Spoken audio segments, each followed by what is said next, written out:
Itch it up, my selector. Shot like this could I never miss. Hello and welcome to another edition of the 90s Rave Podcast, R.O.A.R. On this spin-off show, we cover discussions and interviews that perhaps don't quite fit onto the main podcast, but they're often no less interesting, and today's a great example of that. James Watts was inspired by 1990s happy hardcore scene, and as MC Wotsee, he went on to become one of the UK's top hardcore MCs over the past 2 decades. And my name's Tom Latcham. He's an old pal of mine. He's always good value, so I thought I'd get him on for a chinwag about his love of the 90s rave scene and about his career in rave music since then. Hello, James. How are you doing? I'm good, mate. You okay? Yeah, I'm all right. Thank you very much. Let's start with now, right? Because you haven't been playing out much at all recently due to COVID. How have you been finding that, mate? I think my last event was March, which was R.O.A.R in Birmingham. And it's been a bit strange. For 20 years, you've got to think I've been on the road pretty much once every fortnight at worst, really. And to have been sat at home for 6 months, not MC'd or anything, it's been a bit strange. What's been good is spending a lot of time with the family and catching up on things that I've probably missed over the last few years. But not to be driving through the night and stopping at services at 6 a.m. looking for McDonald's. It seems a bit of a weird life. I know how much you love doing that. And you're weirdly a huge lover of McDonald's. You've always loved McDonald's. I don't know why you like eating that crap, but that's, at least it's good for your waistline. That's one thing that's useful. When do you reckon you'll be back then, and in what form? I've made the decision that I won't be doing social distance raves. It's not for me. I don't, without being arrogant, I don't need the money. I know that there's some people who's chasing the dream and just wanting to get out there and do it. I would rather go back and do something I enjoy. And that is probably going to be a bigger rave.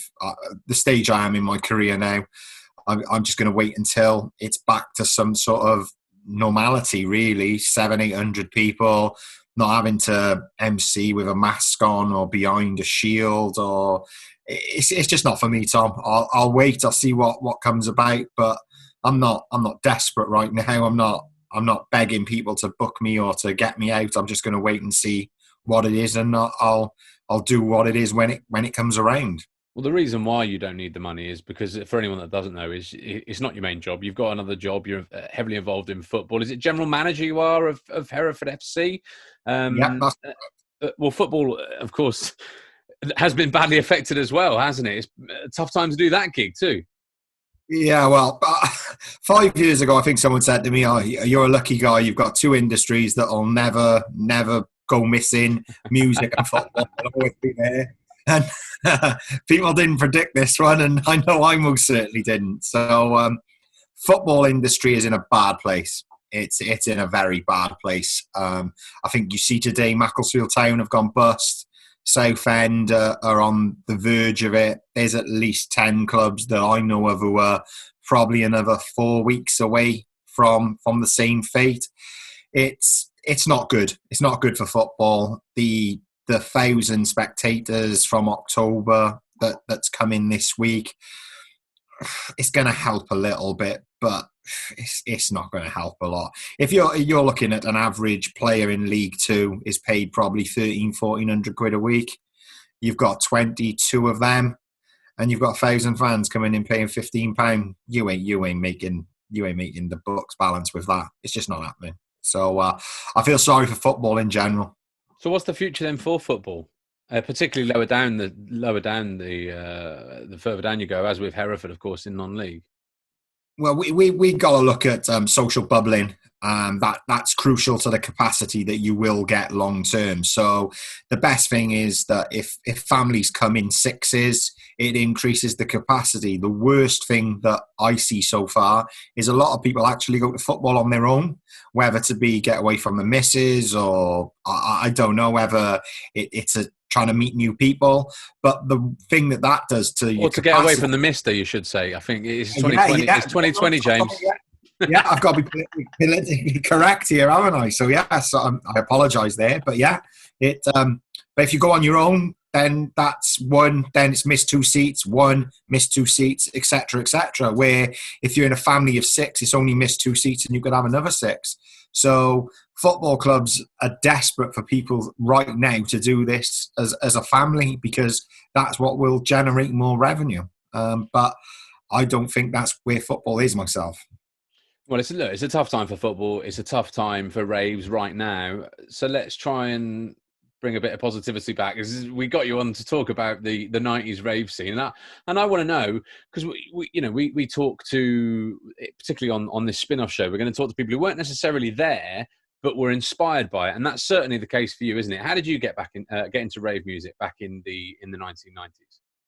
So going back to my old high school, Liswari, back in early 90s, one of my mate's brothers gave me a Fantasia tick. Well, actually, first of all, I heard him blasting the music out of his bedroom. So we were in the attic doing stuff you shouldn't, drinking beer when you're 13, smoking Lambert and Butler fags out of the attic roof. And and I came downstairs and was like, "Oh, Carl, what's that?" He's like, "Oh, it's Fantasia Big Bang." I was like, "Oh, let me borrow that." And I was just hooked on it. And then I think my same friend, his sister and her boyfriend run a bus to go to a rave in Porthcawl. So we all went to that. And yeah, I just got into it. And then it was from going from the Welsh events, I started to go to Shep the Mallet for Dreamscape, Milton Keynes for Hardcore Heaven, Helter Skelter. And it just built. And I just got very, very into that scene, probably from the age of 16, 17. Just preferred it. Like the Newport nightclub scene was okay, but the raves was something that I was into. I remember being in school with it on my Walkman continually. Teachers going, "What's that noise?" And it was always me listening to something with. I don't know if you know, you could wire your earphones up through your shirt sleeve, and then you lift it. So I'd be doing my work, and I'd be like, just that. How did you get on at school? Not very well at first. And then, you've known me a long time, Tom. It's one of them things. I had a bit of a wake-up call. My GCSE results came in, and being a class clown for the last year of high school, I was like, hang on a minute, this isn't what I need to do. So I reprogrammed myself. I went back to college, and then got my A-levels, my HND, my degree, and in recent times I've got my master's degree as well. So it's just one of them things with me. Sometimes I need to be sort of punched in the face and knocked down to just dust myself back off and go, right, okay, yeah, you've learned a lesson here. It's time to come back with something different. And that's the way I've always been. So you went to Sheps and Mallet to some of those raves. What were the raves? And can you remember, what was your first one? Can you describe the feeling when you walked into that first major big rave? Not the ones in Wales, the big national ones. Oh, Shep the Mallet was unbelievable, because obviously you're going in and you've queued up for a couple of hours, and you've always listened to the tapes when you were in school, and you've seen some videos on VHS back in the day, but you never could quite experience what it was going to be. To walk into an arena with 5,000-6,000 people, speakers really loud, just a completely different atmosphere. It was like, wow, look at this. And yeah, them 90s raves, the late 90s, before the music started to rip off Hanson and just garbage that it was 99 style. If you're talking between 96 and 98, that type of music, them events, they were amazing. I don't think there'll ever be events like that again.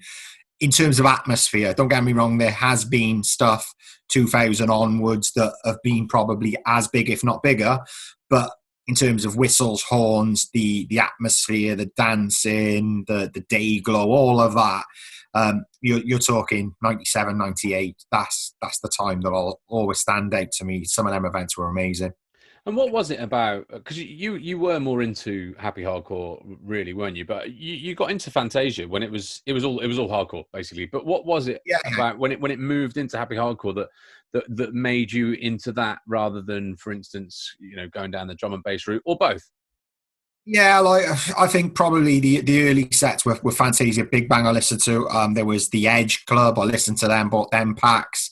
there was Dance Planet, I think it was, Dance Paradise, them sort of things. I listened to it all. And then I think that it was mainly the sort of Forsen styles, Hicksy style, cheesier stuff that was pretty much, I'm going to say 80s vocals with a bit of a beat behind it. That was it. So you're listening to songs that you've heard your mum and dad listening to, but all of a sudden they're a bit cool.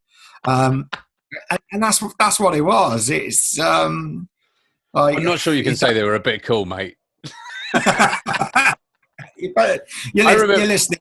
I remember I used to when I used to first go into raves. I would often go into work the next day. I worked in a garden centre, and they'd have Magic FM on, and I'd just be like, "Oh, this one sounds. I know this one. this one's a hardcore tune," and I'd be like, oh, "I'm still back in the raves." No, I know that feeling. So yeah, just there was all of them on it. And sometimes you watch like old films when they're on Sky now, and you're like the soundtrack. You're like, hang on a minute. I mean, vinyl groomer player. And so, what was it about? Because you became an MC, but you're obviously into the music. Why didn't you go down the DJing route? Did you buy records? Yeah, probably when I was like 15, 16 in school, but just wasn't for me. I always remember that probably just when I finished school, I went to work in some call centre, and I just had everyone in stitches that like they could give me 10 words and I just make up like random sort of lyrics out of it. So I knew I had a bit of a talent of just coming up straight off the top and doing it. So I knew straight away that coming up with stuff that could make people laugh, or I was a bit more of a wordsmith rather than a DJ. I never really had that interest in DJing. I looked at it for a while and just thought, nah, not really me. So I went down it. Don't get me wrong. I understand that the MCs get slated by pretty much everyone and always have done. But I just felt that when I started it, I thought I came with something a little bit different. I understand that there's people who still love me and there's people who absolutely detest me. It's just part of signing up to the job. It's the same with football. Like if you put yourself in that shop window, you're going to get hammered. There's going to be people who love you, but you're going to get hammered as well. And you're going to know it's in journalism as well, Tom. Sometimes you're going to have people that tell you that you're the greatest thing ever, and then you do a search on... Not often enough, to be honest. No. You do a little search on Twitter of your name, and it's like, ooh, that stings. So, yeah. Each it up, my selector. Shot like this could I never miss. And who were the MCs that inspired you? So can you remember that Fantasia, Big Bang? What MC stood out from that, for instance? I think it was MC that done that. And yeah, I just thought that he was very much that sort of host thing that sort of done full circle a little bit, and hardcore tried to implement with the Australians in around 2014. Just in my opinion, it doesn't work now because it's that 90s style that was there. So I listened to him, and then I think 96, probably more the Sharky and Marley type stuff that took it up a little bit. And then that was really it. I think that I based myself a little bit on what I'd listened to back then and not what was the 98, 99 MC. So it was like when I came in and had my own take on it, it was my own take, but it was inspired a little bit old schooly as well. So all of a sudden everyone was just like, oh, this guy's different. And I've read it, loads of people, they always remember that the slamming vinyl events 2002, 2003 of like, wow, who's that guy up there? He's way away from what everyone else is doing. But that was just because I had a lot of inspirations from a lot of different places. So I had the old school Fantasia sets. I had the Marley and Sharky influences of 96. Then I had probably my own growing up in Newport as well, and my university background, and just everything. It all came together, and that's what created the artist that I thought that I was.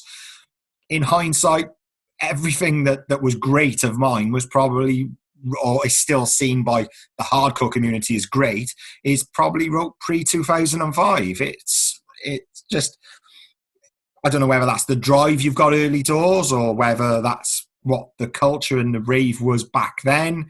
I don't know. I always tried to keep evolving, but if you said to anyone, name Wotsee's 5 best lyrics, they'd all be pre-2005. 100%. I know that. Maybe you need to up your writing game, James. Well, to be honest, mate, the last 5-6 years since I got involved in football, I very rarely write lyrics for MCing because it's not what the crowd want. They I don't want to be disrespectful, but the majority of a hardcore crowd now is 30 plus. And it's a lot of people that have gone and had kids and then have just got back into it now. There's no young kids into it. I'm not going to inspire any new kids to get into a music genre. I'm 42 years of age. What's a 16-year-old kid going to be inspired by me about? Realistically, that's where I am. Don't get me wrong, some 33-year-old that's had 5 kids and decided to come out and rave for the weekend will go, oh, bro, remember you saying that in 2003? That's me. That's what I do. I'm the old jukebox, mate. Well, your style, actually, it probably suits drum and bass more, I would say. You know, often doing the sort of the double rhyme time, that sort of thing. And when you look at the successes that drum and bass MCs have had and still have, you know, on an ongoing basis, huge numbers of them on flyers. Do you ever think, I made a bit of a mistake getting into hardcore? Oh, mate, 100%. 100%. I think that probably around 2003, when broke into slamming and hardcore heaven, etc., there were, I think, there was a big event in Evolution Cardiff, drum and bass, Hysteria. And there was talk then of, do you fancy sort of jumping ship to come and do a couple of sets at this? And don't get me wrong, I've done bits of like just mixes. I've done quite a few sets at hardcore events with Nicky Black Market, done stuff with Hamilton, but I probably had gone so far down the road that you can't jump. You once you've been a hardcore MC for 7-8 years, your name's done. That's it. You're not going to get accepted by doing anything. Don't get me wrong. I will probably touch on it later. By 2012, my love for the hardcore music as it is had gone. I just felt that it started to decline in 2009 and it lost this identity, and it hasn't had an identity for the last decade. And as I said, everyone that's still into it they're there from 2008. There's no one new that's in there. It's just people living off what was once a great scene, and it's no longer not. It's like watching classic movies on Sky, really. You go to an hardcore rave to reminisce what it was like 10, 15 years ago. That's a problem, isn't it, that hardcore's had over the years, that it's always just had the same names on the flyers, which actually, in a way, makes your ascent into the scene and onto the flyers, and to become, as you did, probably one of the top 3 hardcore MCs in the country, all the more impressive, really, because it's been such a static scene over the years. And do you think that do you blame that for its death in the late 90s and its death again now? Oh, 100%. I've always been very critical of. I felt that every flyer and every event was based around Hixie, Darren Styles, Storm and WizKid. And I just felt that it was just so stale that you could go to Hardcore Heaven one week, you go to HTID the next week, you go to Uproar the week after, and it'd be the same. And when I promoted events in Cardiff and Newport, I would never book them sets. I would put myself on with Hixie. I would put myself on with Styles, because I could see it. And I was always, I always laugh at it. We had an MC meeting at a hotel I can't even remember where it was. It was that much of a pointless day in my life. But they were talking about, who was that? Just everyone, mate. But it was embarrassing. It really was. What, they all travelled from around the country for this meeting? Yeah. And I just put my hand up and went, okay. I said, this is where I am. Are we all going to swap sets? Am I going to MC for Darren Styles at Westfest? And no one could answer. And I was just like, well, this is, you're saying a hardcore starting to drop off. The reason why it's starting to drop off is because the scene is just stale. everywhere you go, you see the same thing every week. You see Cyan Storm 5 till 6. You see 12 till 1 Styles and WizKid. You see me thrown on at 3:15 with Bristol Mark Smith.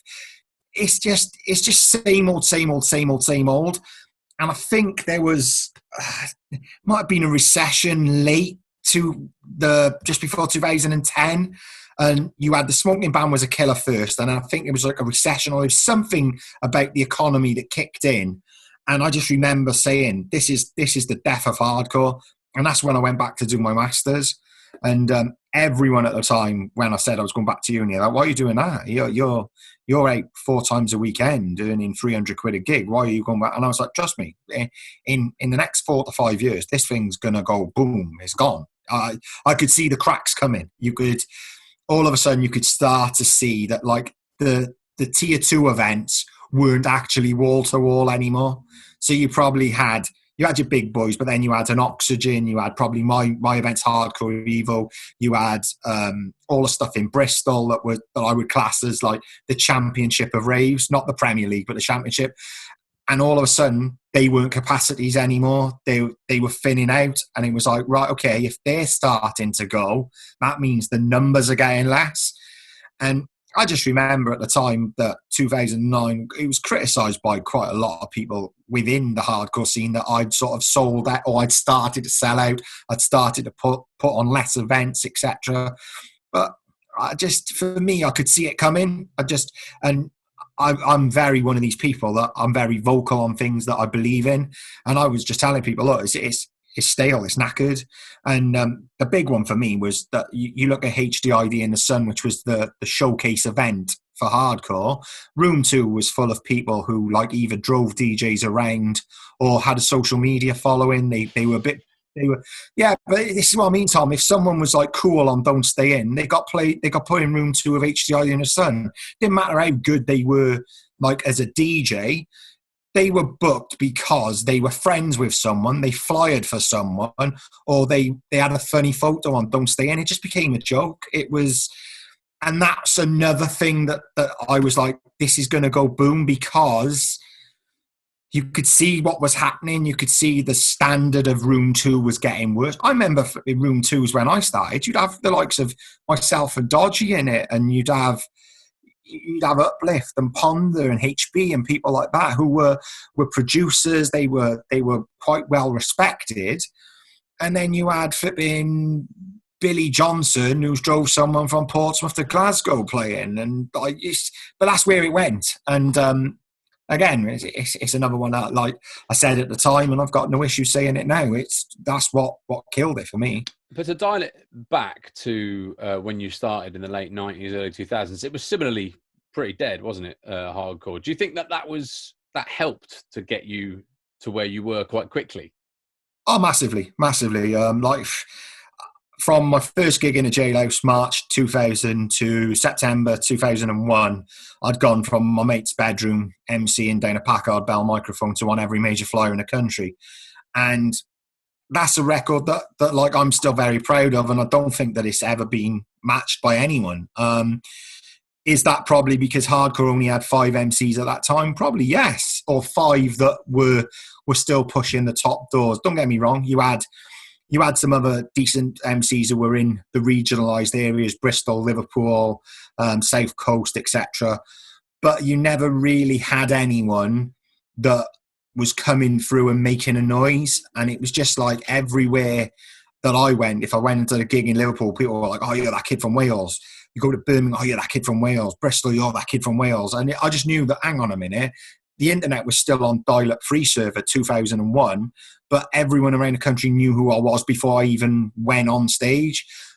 That for me again showed that like it happened so quick. Now the problem with that, Tom, is that I went from being nothing to that pretty quickly, and you think that everyone's going to be your best mate. You think everyone loves you, and you keep yourself wide open. And in hindsight, I'd have done loads of things different. I'd have protected myself a bit. I wouldn't have been as nicey to certain people as I was. But then again, that's probably helped me in my full-time career now, that I spot people I don't trust very quickly. I make decisions quickly. and hardcore has created that person within me, because that's what it is. So going back to your main question, yeah, I think that the fact that there was only the 5 that was there, although them 5 were very close to all of the promoters. And I remember my first time at slamming, which Briss got me on, when I went to get my wristband, my wristband from the little caravan thing. Final Trickster said to me, "Oh, I don't know why you're bothering. Hardcore's already got his 5 MCs." And that was New Year's Eve 2001. And I was just like, and I think me and Briss were on first set. And it was just like, so I sort of knew what was coming. In 2002, there was a lot of like backstabbing, lies, politics, etc. I just felt that there was a big sort of conspiracy against me because of how quick I'd done everything that I'd done. But that's hardcore, mate. It's always been the same. It's still the same now. We hope you're enjoying Raw so far. Now's here where we ask for your assistance. We're a small team of normal people with normal jobs, and if you could spare us just a few quid, it will go such a long way to helping us continue making more 90s rave-related content for you lovely lot. To do so, you just have to head to gofundme.com/the 90s Rave Podcast. That URL again, gofundme.com/the 90s Rave Podcast. Anything at all you can give will help out, and you might even be able to get your hands on some artwork designed exclusively for us by Grantus Arts, and you might even get a shout on future episodes. That URL for one final time, gofundme.com/the 90s Rave Podcast. You know what to do. What was your first major 90s rave brand booking, and can you describe the buzz of being up on stage? Yeah, it's going to be Skelter in Manchester. That's the one. You're talking. I just remember that it was like quite black when you're on at first, and just like you're just concentrating. You're just thinking, right, don't mess up, don't mess up, don't mess up. You've worked for this chance. You've worked for this chance. Don't mess up. And then all of a sudden, like in one of the breakdowns, the lights come on.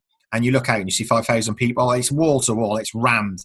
And then all of a sudden you go, shoot! I almost swore. But I just remember going outside and I was shaking. Like when I got off stage, just shaking. Couldn't believe that I'd just gone and done that. And now I could do that in my sleep. You could just walk up because I'm so used to doing it. But at that time, to have gone from, and it's no disrespect to the jailhouse in Hereford, because I got a lot of respect for everyone that was there.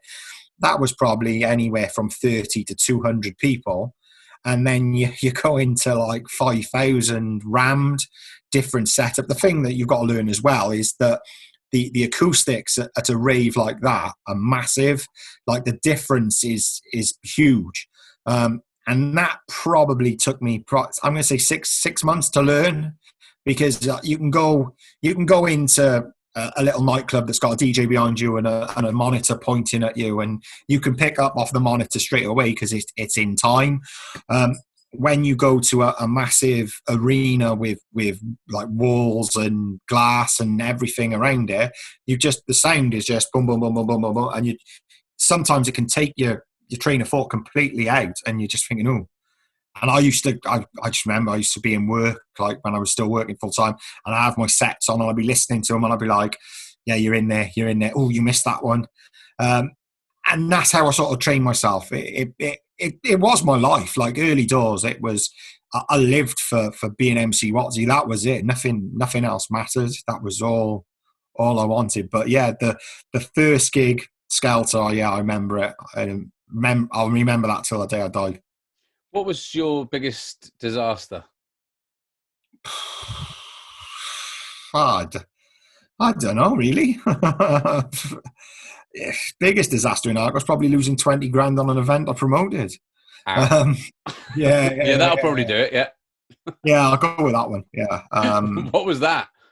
It was North versus Hardcore Evolution in Cardiff, and we went stupid. On the lineup, about 25-30 grand lineup. There was a big nightclub war going on between Creation and Evolution at that time. There was bouncers on the take to turn people away, and it was a 12-hour event with a massive lineup. And I just remember just sat there just thinking, you know what, this is bad. This is bad. And yeah, is that your own money? Yeah. So. Fucking hell. Yeah, but at that time, you're talking, as I said, like at the peak, I'm not going to give figures, but at the peak of MC, and I was earning double what I earn now in a well-respected job within the football industry. Hardcore did pay. It did pay when it was popular. It did pay, but the problem was that if you could get a little bit cocky about how big it was, and if you didn't, as I said, in hindsight, I would have been a lot more careful promoting events in Cardiff. In Newport, I could deal with it. It was my town. So in Newport, I knew that like anyone who was potentially dodgy, I could have that managed. When you go to Cardiff, it's a completely different world. Capital city of Wales. It's a lot bigger. There's a lot more nasty people in there. The politics and the ability to ruin your event was a lot stronger. And yeah, I've seen all sorts, like cancelled stickers on posters, bouncers paid off not to turn up, electrics cut off. Yeah, it was quite heated, the Cardiff nightclub battles. When you talk, I've come across stuff about the London scene in the early 2000s, and I know, was there a Terry Turbo book about nightclub politics and stuff? I think it was. Possibly, he's written a book about most things. Yeah. But Cardiff was so like this, Tom. Honestly, I just remember one night I was in a nightclub in Newport, Walkabout, and he was like, I had death threats like put up on the screen. Like they had this big black screen above the dance floor, and he was just like, "Oh, Wotsee, we know where you live. You've come to Cardiff. You've done this. You've crossed the line." And this is probably 2002, 2003 time. And my mate who went on and played football for Chester, he was with me the one night, and he was just like, mate, people don't like you, do they? I was like, well, this is what it was like. It was, and that's why I pulled out of promoting the events in Cardiff for a good couple of years, and then went back at a later date, because you just didn't know what you were dealing with back then, because I didn't really know who was who in there. You're going into something that's not, and I know there's so many people over the years. I've heard tales of promoters going into Birmingham, going into Bristol, and you hear bad things happen to them. And Cardiff's no different. Liverpool's the same. Manchester. It's I don't know if it's as bad now, but obviously back them days where there were a lot of promoters doing their own thing, the poster wars and all of the corrupt bouncers and everything. That was a big part of the industry back then. You talked earlier about the difficulties that you had with with breaking into MCing because of some of the behaviour of the existing MCs. I mean, it's a scene that has been built on the idea of peace, love, unity, and respect. Is that all bollocks? 100%, mate. 100%. Everyone in hardcore hates each other. That's. Let's not cut. Let's not cut to the chase on it. Everyone hate, mate. Like at the end of the day, I'll acknowledge people, but there's only so many times that someone can try and screw you over before you just go, I can't even be bothered. In terms of on a social level, I probably speak to 3 or 4 people in hardcore on a social level. The rest is just like, all right, because you just can't. I've been through it. You can't be friends with people that you just don't trust. And the one that always stands out for me is when I was promoting. This is a prime example of how dark some of the people in it are. So I was giving probably most artists around $5,000 a year to book. And they were all, what's he saying, blah, blah, blah, blah. As soon as I stopped promoting, and certain artists after me have all done events, not one of them have booked me for their event.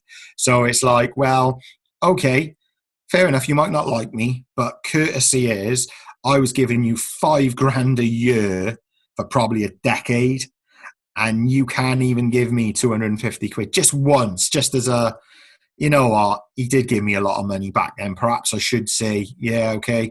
And I just look at it and I just think, yeah, you know what, I can't be bothered. So as I said, it's just one of them. Acknowledge people and just go, yeah, I got my own life. I'm not going to slag people off like individually, but if you said collectively, what's my relationship with hardcore artists? It ain't there, because I just, it's not the way I do business. I just think that if you're in something together, like you say, you're peace, love, unity. There isn't any. always see people moaning and bitching that like, oh, I didn't get this. The fact is you're not good enough. That's why you didn't get it. I had every door slammed in my face, but I still made it. Recon broke through. Gamma broke through. They were talented. They got through because they were talented, regardless of whatever goes on behind the scenes. So when you see people on Facebook and Twitter and whatever they can get, I'm held back, I got this, I got that. It's just rubbish. If you were that good, you would have got it. And then you also see people who've been spoon-fed that still say they've been held back, and you just laugh at it. You're just like, wow, really? So were some of the MCs that were behaving poorly, and you don't have to name them particularly by individually by name, but were some of the MCs that treated you poorly? Maybe you can give an example of, another example of how they treated you poorly. But were they people that you looked up to? Yeah and no. I think that I was a threat to everyone. I was the first MC that was classed as hardcore had a top 3 instead of a top 2. There was a kid from Wales that came in. He had a massive event in Cardiff. He'd done everything within 18 months. He had the backing of Brisk, who was one of the biggest DJs in the country at the time. I caused a lot of issues for a lot of people. And just some of the stories that used to come my way. Remember the guy Gil that bought Dreamscape? He came up to me in Cardiff one night when he was at an event down here. He said, "Mate, I feel sorry for you." I said, "Oh, what do you mean?" He went, "They're all out to get you." He didn't define who they're all out to get you, but he knew the stuff from his roots in Northampton. And I think Rude said it one night. We were having a drink at HDID and his son at the hotel, and he was like, "Mate, I feel sorry for you." Said just the amount of stuff that comes.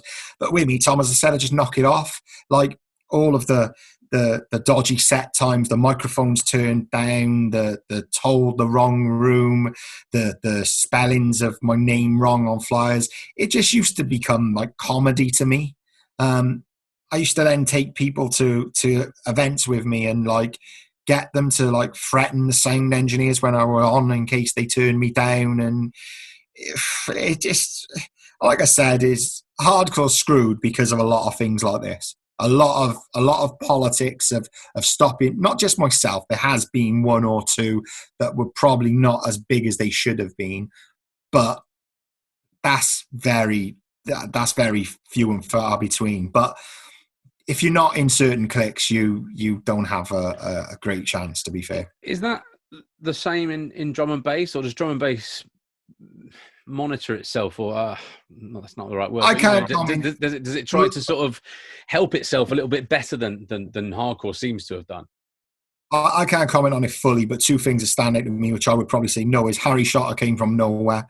He was nurtured and shown the main stage by the big names, and he became part of their show, which I take my hat off to. But then Hamilton, who Andy C just went and took him under his wing. So you do look at it and you say, yeah, there's a lad from Cardiff now, Traumatic. He's doing massive things in drum and bass. So I've seen a lot of people come through in that scene over the last 5 to 10 years and be given the opportunity to progress, where in hardcore, as you say, it's a closed shop. Like even now, you could pick up the next hardcore flyer for whatever the next event is, and there will be, and I'll be included in this, but 75% of the main room will be people who were there in 2000. 75% of the main room lineup will have been there for the last 20 years, because that's what the scene is. That's what it is, and that's why it's never grown, and that's why it's died off. Each it up, my selector. Shot like this could I never miss. You're a promoter historically. As a promoter, you know what works, apart from that time when you lost 20 grand. Is there any way back for it? I don't think so, mate. I think that hardcore is now a retro sound. I think just one of them. Like I said earlier, it's for 30 to 40-year-olds that used to go out and they just want to reminisce for a night listening to tunes from 2008. But there are some really, really fantastic breakbeat hardcore tunes being made at the moment. The Night Force crew, but you've got Coco Bryce and people like that from Holland. You've got Tim Reaper making the old jungle sound. It's a sort of early 90s hardcore sound. All right, it's not happy hardcore, but some of it is happy. Some of it's got those happy elements. Do you think that there might be some resurgence for hardcore? Probably UK hardcore. That sound might be dead, but there might be some resurgence for hardcore from that part of the world, from that part of the scene. I think possibly around London, but I just don't think that sound Midlands, North, East, Northwest. I just don't think. Like if you look, the big one in the Northwest right now is the bounce scene, which literally is. I don't want to be disrespectful to it. It's pretty much watered down hardcore, but it's got better MCs that are new. There's a lad called Easy that's come through that's really good. And they do some innovative things, like they do YouTube videos with them emceeing in kitchens and stuff. Just a little bit. There's no content, but it's innovative. As much as we're laughing, Tom, it is. It's something different. It's content. I mean, I can MC in my kitchen. It doesn't make me innovative. but it's the same in football. Like in football, you're always trying to reinvent the wheel. So in media in football, you're always trying to do something that's like diverse or inclusive, or for people to look at and go, wow, look at that. Like Man United have just released that god-awful kit. But media-wise, everyone's on about it. Hardcore doesn't have anything. If you type in UK hardcore on YouTube, you won't find anything relevant within the last 10 years. You won't. Probably the last video that you'll get is a HDID in the Sun 2010 pool party, something like that. And that's it. You look for anything relevant in the last 10 years on YouTube with good hits, you will not find it, because that's where hardcore is. But if you look for bounce stuff, you'll find loads. Okay, well, it's not very cheery as far as hardcore is concerned. But let's try and end on a cheery note. Looking back on your career and your time in it, is it something that you still hold happy memories of, that you're pleased about, that you're proud of? I'm very proud of what I achieved. Yes, 100%. It is one of them that in its heyday, I got to play the main arena of Birmingham NEC on New Year's Eve. I played global gathering, Escape in a Park, played international gigs, loads of holidays, sellout crowds in Wales, in Newport, Cardiff, Swansea for years. I've got loads of great memories, Tom. And what you probably pick up in this is, up until a certain point, it was my life. And now I just class it as, I've got some good friends still in it, like Terry Slemon, who does Terry Slemon and Keys, who do Ravers United and Clubland.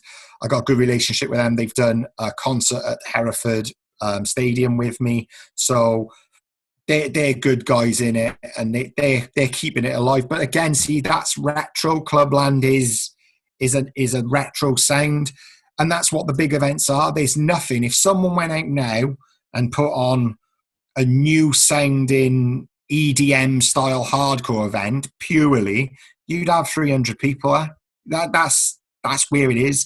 But yes, in terms of my memories, Sanctuary Warehouse, 5,000 people, well, say 4,000 people, Bowler's Warehouse, 5,000 people. I got loads of memories, and I will always talk to people about what it was like. It made me who I am, and that old hardcore scene, I could never ever say a bad word about. Okay, you got a few of the little backstabbing politics that went on, but in terms of performances and crowds and everything I've done, I will always love that. I just think that from where it went wrong was, as I said, the lineups got staler, the dubcore sound came in, and it lost its identity, and it hasn't had an identity for a long time. And I just think that all of my good memories are pre-2012, if I'm being honest. Given it's a retro scene in your eyes now, there's talk of Helter Skelter coming back for a reunion. A, what do you make of that? And B, would you go? Yeah, I think if it was 96 to 2010, why not? I would go. I'd get there and it'd be music that I like. I just think that, Yeah, I've seen some people that are like just on Facebook begging for a booking, but you weren't relevant then, you're not relevant now. Why are you begging for a booking? It's not happening. As far as I'm concerned, it needs to be Slipmatt, Charlie B, Force and Styles. You're probably looking at Slipmatt. I'd see him then. Vinyl Groover you'd put on there. Psy you'd have on there. You need to go back to what it was. You need to go back to mixed arenas. If it's Skelter, it needs to be Skelter. It can't be just something that's like a different Westfest, or because Westfest has got that different arenas and different genres. That's now. Skelter was all about the diversity. Yeah, you had a techno drum, but you had everything else was mixed up. Like Lost City was one arena, and but there'd be always the change that people would move. There's no event like that now. So for me, if it's Skelter, it has to be Skelter. It has to feature on the artists that were quite strong back then. Okay, if they wanted to throw one or two newer names in, then that's up to them. But yeah, I'd like it to happen. But again, it's a retro event that I think is just bringing that culture of 30 to 40-year-olds out for one mad event. I think that's where it is for me. Don't knock it, mate, because that's what we do these days. You've also got one big thing to thank the Rave Scene for, and that's your family, because of course you met your missus through the Rave Scene. You've got a couple of kids now. How are they all? Are they well? Yeah, mate. So you're talking that? Yeah, met Natalie in the Cotton Club in Newport. I was on crutches, so I pretended that she kicked my foot, and then a couple of days later, I took her to Barry Island. Classy date that was. And yeah, we got two kids. You don't No, never, mate. Some cheap chips and candy floss at Barry. But yeah, we got two kids. Harry's 9, Frankie's 4. We got 2 dogs, Bluebell and Mabel. So yeah, it's good. It's good family life. And are the boys into the music at all? Do they show any interest whatsoever in rave music? Harry did when he was younger. He used to like drum and bass. If I was listening to that in the car, he's never really been into hardcore, but he liked that the Rita Ora tune first when he was about 2. I can't think what it is. Another one where she's like shouting through like some speaker or something. It's a drum and bassy type Rita Ora tune. I can't think of the name off the top of my head. And then he's sort of gone off it. But Frankie will listen to like, if I've got bonkers on in the car, he'll tap his feet. But I know when he's older, he won't like it either. So they seem as if they like it up until a certain age, and then that's game over.